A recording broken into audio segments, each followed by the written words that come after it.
తల్లి అమ్మోరు ఆ తల్లి చలవేనమ్మ మా ఊరు.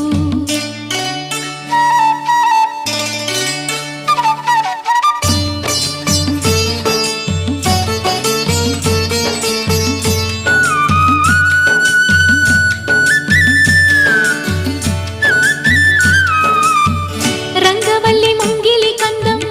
రావి చెట్టు రుచ్చకు అందం పట్టు చీర పాపటి బొట్టు కొత్త పెళ్లి కూతురి కందం నడిసొచ్చే తేరల్లే అడుగేసే గౌరమ్మ పండంటి బిడ్డన్ని తొందరలో ఇవ్వమ్మ మురిపించు మువ్వల్లే కనిపించు తుమ్మాయి చెలరేగితే ఊరు పులకించిపోతుంది చల్లని మా తల్లి అమ్మో